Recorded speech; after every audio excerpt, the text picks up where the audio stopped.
Hey, Pretty Girl Club. So I came across this TikTok and it says, when the paper bag princess starts screaming at me because I said they don't experience colorism, now they got to tell me they wasn't black enough. Mhm. And it's really not that deep. Really not that deep.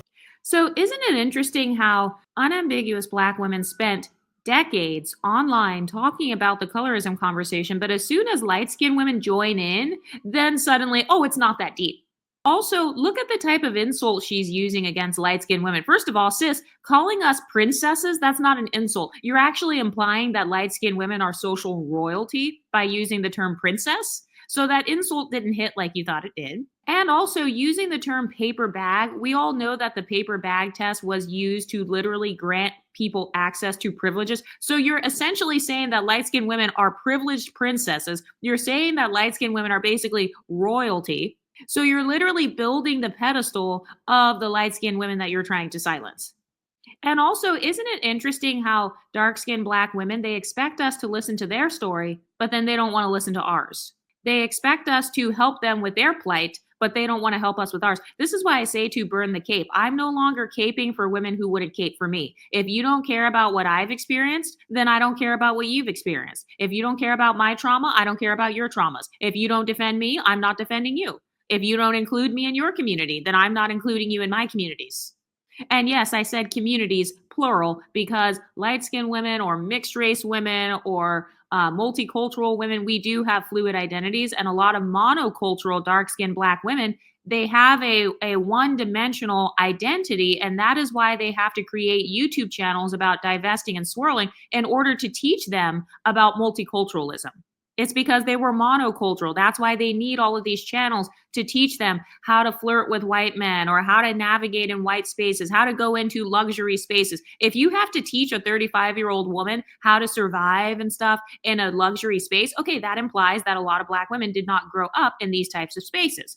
And so, why should we here in the exotical community turn around and carry these women on our backs and be mules for these women and teach them about our multicultural backgrounds and our experiences? Why should we do that when this is the response when we begin talking about the bullying that we have experienced? So, have you ever noticed this rhetoric where it's like the black woman is always the victim? The dark skinned black woman is always the victim. You know, she's always the one that's going through it the worst. And that's fine. I mean, if you want to be at the bottom, I mean, by all means, go for it. But it's like they're talking about how bad of a victim they are of bullying. And then if somebody lighter than them says, oh, yeah, I was bullied as well, you know, so we have that in common, then suddenly, oh, it's not that deep.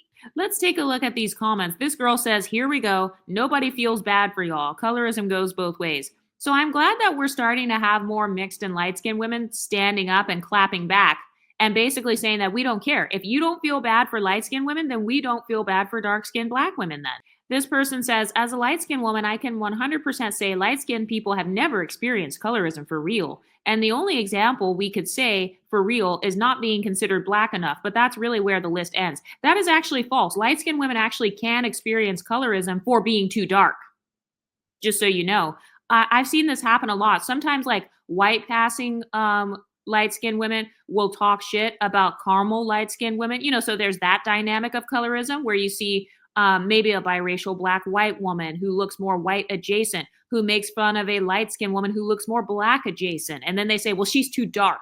Or basically, she's not that light skinned. Basically, they try to invalidate that woman's identity because her skin is too dark to be a part of that community. In fact, remember when they tried to like falsely dox me?